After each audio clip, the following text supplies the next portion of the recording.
think today is going to be kind of fun because I'm pretty sure we get to play with the sawmill a little bit. Alyssa and I really haven't talked about what we want for the posts in the garage. We've been so consumed with all the rest of the construction. So maybe one of the hardest decisions is going to be whether to mill up stuff we already have, because I was just remembering that we had a couple of fir chunks right here that we didn't mill up during the workshop. So I thought I would just really quick take a measurement. Ooh, 13 feet, okay. But look at the size of that thing. I mean, it seems like a tragedy to cut an 8x8 post out of that. And then there's this guy. And this guy, I'm pretty confident would produce 8x8 posts, no problem. We have 18 feet, 10 inches. So I think we should go just confirm what our measurements are. We put all of our 6x and 7x over here, and I thought I'd just double check our inventory. And sure enough, nothing in here is 8x. This guy is an 8x10, so we could use him for those 8x posts. It just seems like a tragedy to cut that perfectly good beam, but guess what? We're gonna have to cut something. This one is a 10x10, but see all that wane down there? I mean, that really does reduce its overall dimensions. And I think this one is 8x7. The good news is we over milled them. Like, we clearly didn't remove all this wane on purpose, so that, you know, ultimately, if we needed to mill it down for something else, it was no big deal. Well, I think because today's a beautiful day and I'm kind of up for a challenge, I think we should pick on these fresh logs. I remember the day we fell this tree, and I remember thinking these are going to become a member of our home somehow. So this would be about a 111 and a half, 115. It's going to be really close. Let's go check out the base and see if we can figure out what that measurement is, and see if maybe we can get 2 posts out of that. I guess maybe I should back up just a little bit in case everyone watching this video has not been following us all along. So basically, we've got our steel beam in, which is going to support the I-joists, and then we've got posts that will transfer the load down to this sill plate on this end post, and then we've got a post here and here that will transfer it down to the foundation. And there are 5-foot piers underneath this slab where these posts bear down. So what we're working on is getting the posts for these, and they are 8x8 posts, and they need to be really good quality because the timber frame posts are actually going to be immediately above them here, bearing down on those posts, transferring that load to the foundation. These are not just to support this first floor. They actually support the frame, the second floor, and the roof. Last evening we did radiant roulette and got the bases all marked out and the bracketry drilled. So those are pretty much ready. And the only thing that's keeping us from finalizing this whole thing is those posts. This post base shows where the bottom of the post goes right here. Looks like it's 1 inch from the bottom to that mark. We need to actually subtract 1/4 of an inch for the thickness of that steel plate up top, and then 1 inch for the post base.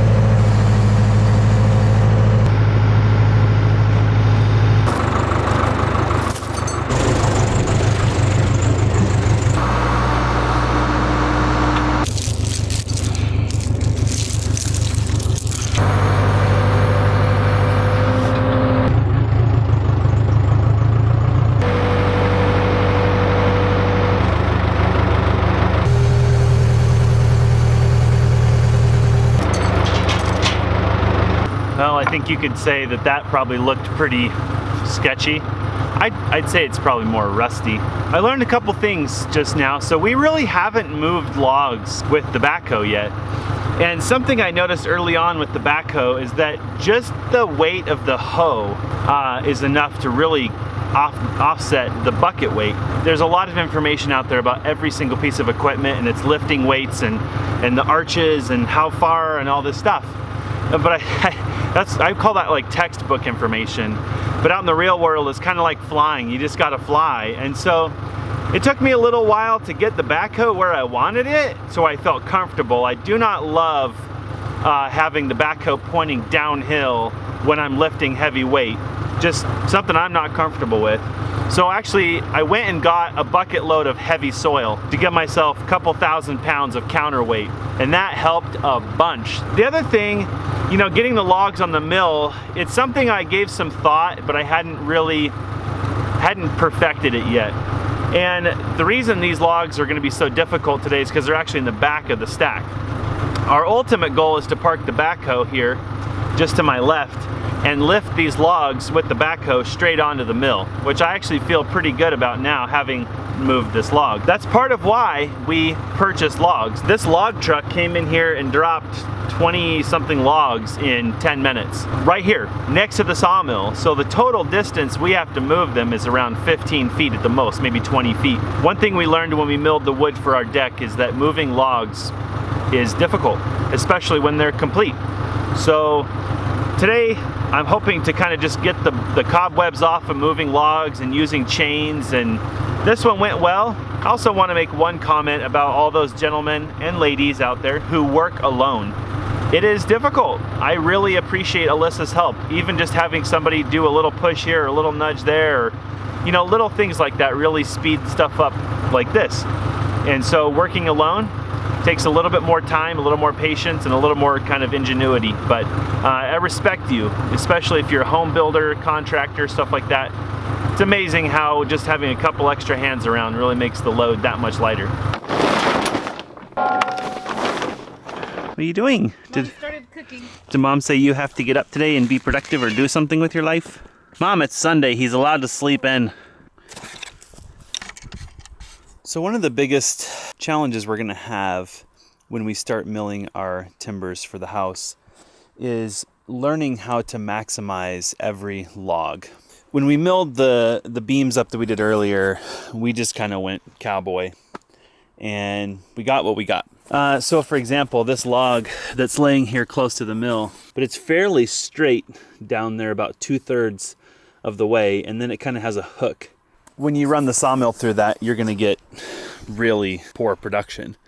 So a lot of this is going to come down to kind of looking at each log, measuring the length before the crook, and then deciding how to maybe even sever the log so that we don't end up wasting a tremendous amount of wood. So what I'm working on right now is, and I'm going to full on admit right now that I need to sit and do more research on this. I've not had time. Today, I'm going to try to just kind of play and have fun and not worry too much about the detail. But we need to come up with a reliable method to get the center of our post to match the center of the other end of the log. The reason we want to do that is because, and what I mean by that is height, sorry. So height from the sawmill.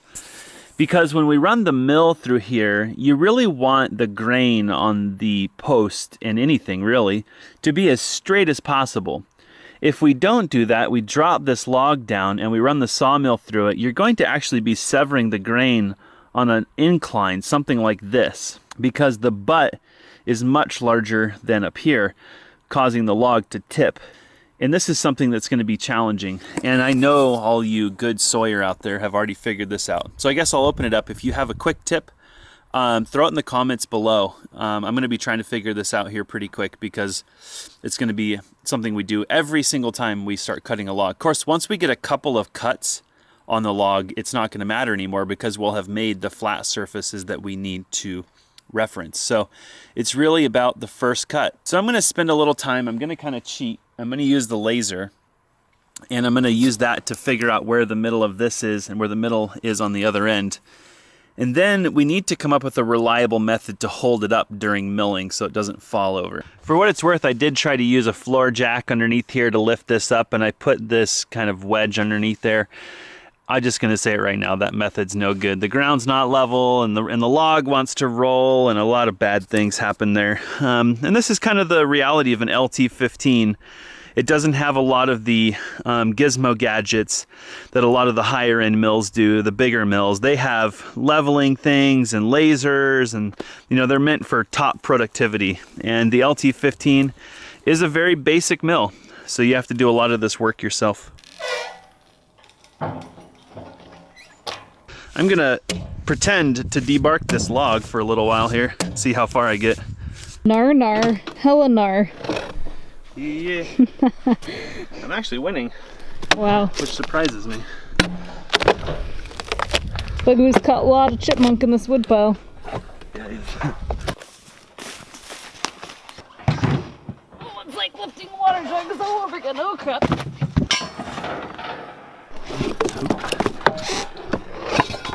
tough work.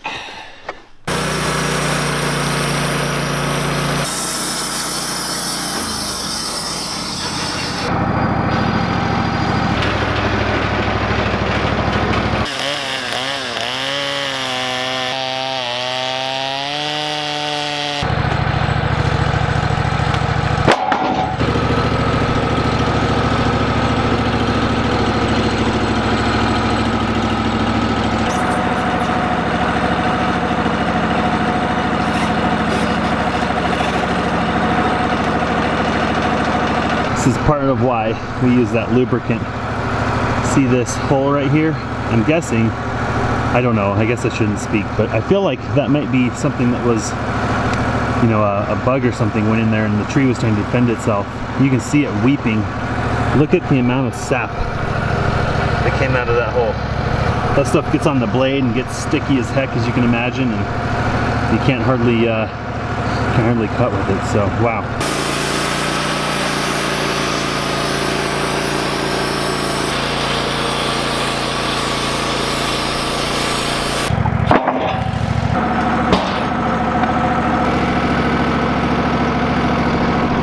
To do a little bit more cutting to get down to there, because look at where you're at.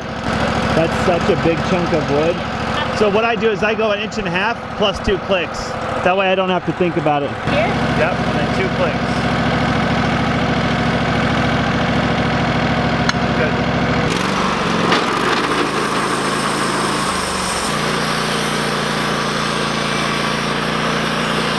Good. Good. Firewood. For somebody. Good, so yeah, come down 1.5 inches and 2 clicks.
Post is gonna be gorgeous. This math is tripping me out. Yeah, it's wood miser math. It's all in a circle. It's circular math.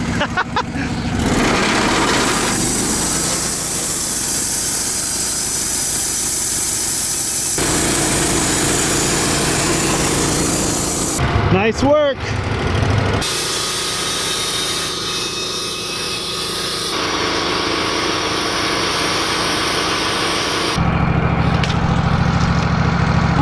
Still not correct. 8 1/8, that's what we want. That's an 8 1/4. And I thought down there it's an 8. It's 8 1/8 down there. It is? Yeah. We just discovered something really angering. One of these rails is... That one right there. This one? That one. Is... High by probably an 1/8 of an inch. So it's causing our beam to rock and we're not milling straight. No, we should have done this, marked it. Yeah. I know it was the last one on this bed section. So I think what we're gonna have to do before we really start milling things that matter, we're gonna go ahead and probably swap that bed. Maybe put it towards the very, very end where we aren't really using it. See, there's no, I can't tell. But there's no gap there. Yeah, it's less. A little bit. So it's very, very small. We'll do some more testing and checking to make sure that we didn't make an issue with the wood, but I'm pretty confident that because we took an I-joist, we took a rim board, was freaking straight. Threw it on there, and it was rocking on that. Yep. Also, all we're trying to get to is get this darn post to be the same dimension on both ends, and which being exact isn't really critical for the post, but it's good to know how to measure exact when you need to. Yep.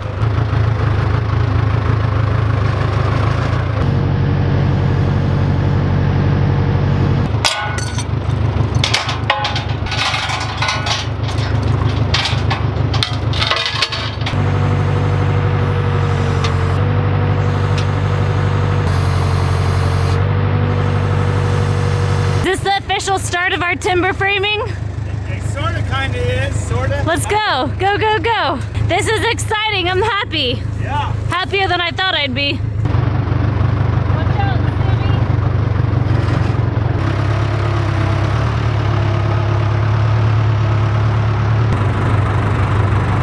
Happy with these here?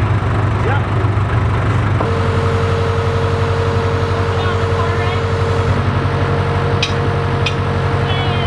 Moving this one down. I'm gonna try to just move it down, yeah. We've been working with our second post here, trying to see how to get an 8x8 out of it. I'd say the tree's barely big enough, right? Right on and the it's edge. and it's a little bit misshapen. That's good practice, because when we get to milling these can have like 3 or 4 inches of deviation in them. I think this is the stuff that's intimidating, or intimidates the heck out of me. What were you gonna say? Jesse's gonna take a couple cuts out of here, and then we're gonna work on planing, or get me set up with that.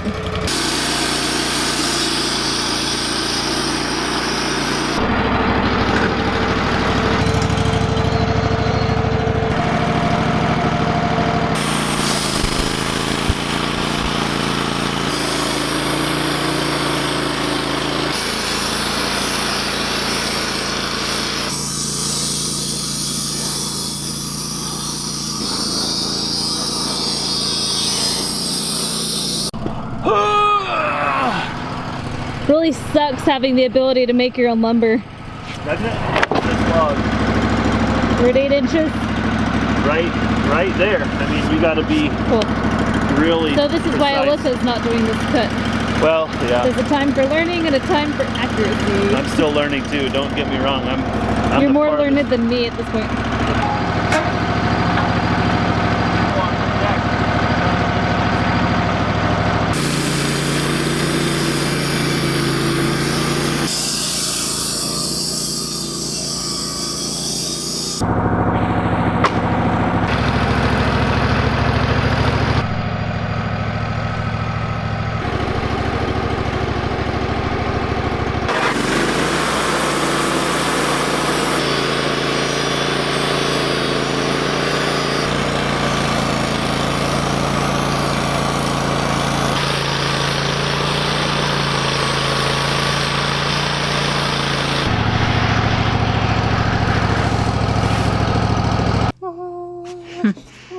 Where'd we buy this tool from? Estate sale. I'm sure we didn't get it for free.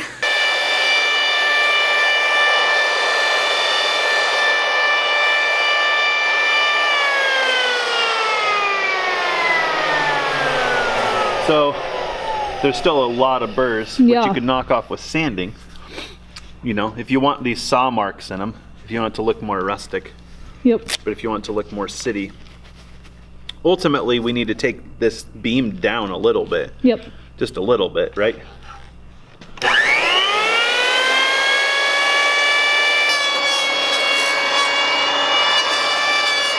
So I have a question. So you set it to what? Was it a 30-second? I think it's 330 seconds. 330 seconds. Does it take off that much every time you go over it? Off the high spot. So the way a plane works is it's averaging the height of this distance right here. Right. So if it's on a high spot like this, it's going to take the high spot, high spot, high spot, high spot until it gets down to where it's level over this distance. So that's why I would go right here, go right here, go right here, go right here, go right here, go right here, and then it starts getting more and then more and then more, and then pretty soon you can go this entire distance, and now you're taking all the saw marks out. So that's just a good comparison right there. I kind of like the planed look. I don't know. Between rough sawn Yep. and very thinly planed. you know. And then this is more This is planed. not perfectly planed, but it's planed enough that the saw marks are pretty much gone. Yeah. I don't know. Which do you like? I think that the planed look is nice because you're not going to get any, you know, splinters if you run your hand over that at all. Yep. Well, it's You run easier your to hand clean over too, this. right? Oh yeah. Well, yeah, I mean, if we oil it, you know, I don't know. It seems so sinful to paint these things. Yeah. on But so even many levels. oiling it will be easier if it's planed. Well, keeping it oiled and keeping it clean and all that will be easier. Yeah. Who knows what we're gonna do with these poor posts? Yeah, I kind of like the romanticism of roughs on, but I kind of want to be practical, I guess. Yeah. It's something worth thinking about if we're gonna plane our beams, if we're gonna plane our timber frame, we need one of these that's a 12-inch. Right. Because it'll do this beam in one shot. Yep. You literally just have to average out the whole beam and plane it and you're done. This one is only 3.5 inches wide, so you have to go back and forth yeah. a million times. It's a lot more labor, and this is not even the biggest beam that we have. No. The biggest beam we have is like a 8 by 14, I think.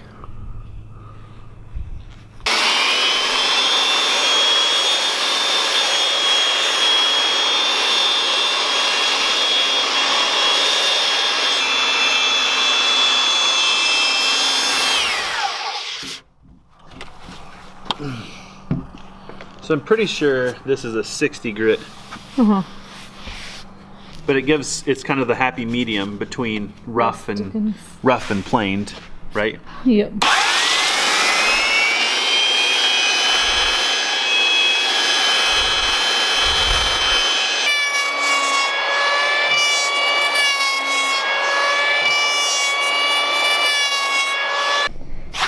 Man, there's such a learning curve to this. As you can see, right here is kind of a low spot. No matter how many times I'm going over it, I'm not quite getting down to this yet.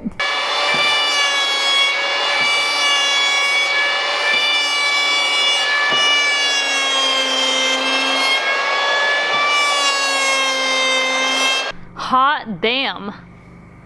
I just want to say, wow. I feel like I'm starting to get the hang of planing a little bit, and the last side went really well. Ori just looked out, but check this out. Here's the rough sawn stuff. And the plain stuff. Can certainly see a difference. I just cannot believe the color and the contrast that's coming out with this wood. I think I'm falling in love. Watch out, Jesse. Watch out.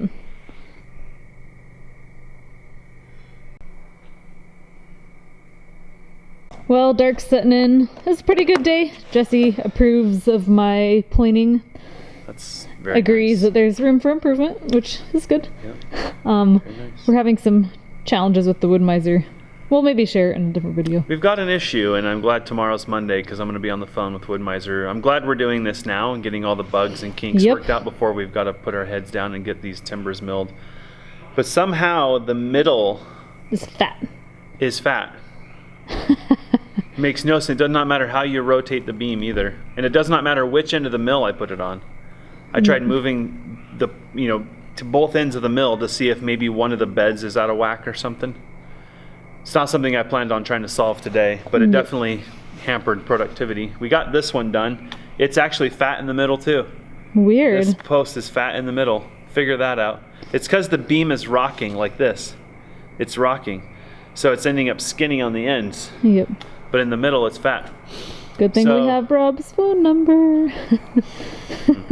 Dear Rob, long time no hear, I buddy. was like, dang it, I knew I shouldn't have given it to Yeah. him. No, and I think we should have spent some more time with this sooner to get the bugs worked out, but Been busy. there may be a really rational explanation. I checked everything for tightness and all of our legs are tight. Anyway, we got to do some hunting on that. I think I can get the posts done.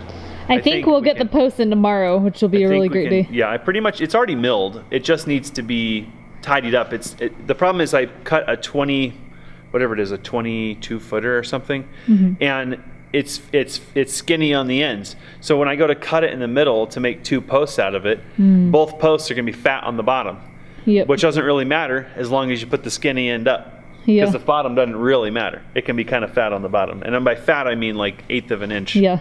But that's not going to work for timber frame. We've got to Nope. get that sorted out ASAP. Yeah.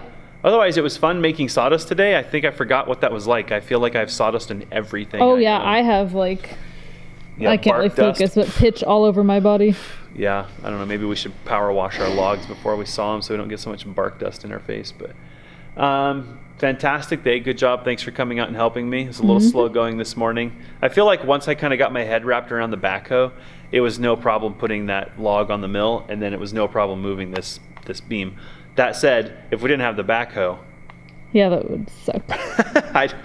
there's more than once in the last week we've said, gosh, what would we do if we didn't have a backhoe? So, All right, good night, Beam. We will see you tomorrow. Pet it. I think I wonder if it's supposed to rain. If it is, we should probably cover. I don't know. I'll check my phone. I have paper towels.